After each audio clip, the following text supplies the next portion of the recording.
America ने Caribbean सागर में Venezuela के खिलाफ सैन्य नाकेबंदी कर दी है। अमेरिका ने वेनेजुएला के तेल को निशाना बनाया है, जिससे उसके तेल व्यापार को भारी नुकसान पहुंचा है। इस बीच वेनेजुएला की मदद को रूस और चीन सामने आए हैं। पहले चीन ने कहा था कि वेनेजुएला के खिलाफ अमेरिका की मनमानी कार्रवाई अंतर्राष्ट्रीय कानून का गंभीर उल्लंघन है, और अब रूस ने वेनेजुएला के प्रति अपना समर्थन जताया है। रूस और चीन के समर्थन से झल्लाए ट्रंप ने वेनेजुएला सरकार को एक बार फिर से टारगेट कर दिया है। उन्होंने वेनेजुएला के राष्ट्रपति निकोलस मादुरो को धमकी देते हुए कहा कि अगर वो सत्ता नहीं छोड़ते तो वो जब्त किया गया वेनेजुएला का सारा तेल बेच देंगे। उन्होंने कहा कि मादुरो के लिए समझदारी यही होगी कि वो सत्ता से हट जाएं, वरना वो सारा तेल बेच देंगे जो अमेरिका ने वेनेजुएला के तट से हाल ही में जब्त किया है। रूसी विदेश मंत्रालय ने इसकी जानकारी देते हुए कहा कि रूस वेनेजुएला के साथ एकजुटता से खड़ा हुआ है। सितंबर से अमेरिका ने इस क्षेत्र में कई नौसैनिक जहाज तैनात किए हैं। अमेरिका का दावा यह है कि उसके जहाज वेनेजुएला सरकार के समर्थन से ड्रग्स की तस्करी में शामिल जहाजों पर कार्रवाई कर रहे हैं और देश में आने जाने वाले तेल टैंकरों को रोक रहे हैं। हालांकि वेनेजुएला ने इन आरोपों को लगातार खारिज किया है। उसका कहना है कि अमेरिका तेल और अन्य प्राकृतिक संसाधनों तक पहुंच के लिए वेनेजुएला में सत्ता परिवर्तन की साजिश कर रहा है। वेनेजुएला के साथ इस वक्त दुनिया के दो ताकतवर देश खड़े नजर आ रहे हैं।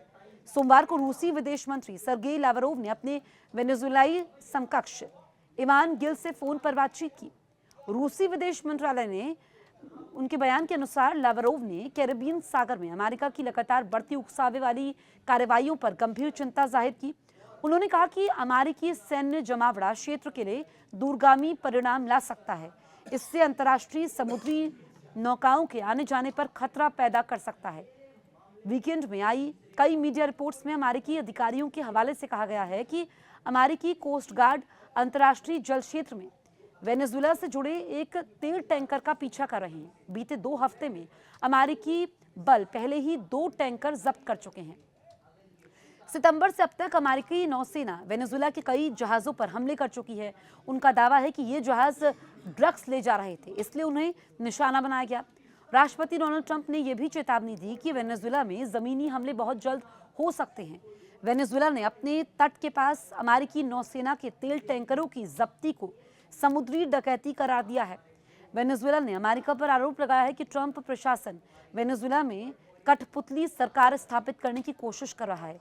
रूसी राष्ट्रपति पुतिन ने भी वेनेजुएला के प्रति अपना समर्थन जताया। रूसी राष्ट्रपति पुतिन ने वेनेजुएला के प्रति समर्थन जता दिया था। उन्होंने वेनेजुएला की जनता के साथ एकजुटता व्यक्त करते हुए कहा था कि निकोलस मादुरो सरकार को विदेशी दबाव के खिलाफ राष्ट्रीय हितों और संप्रभुता की रक्षा का अधिकार है और रूस इसका समर्थन करता है।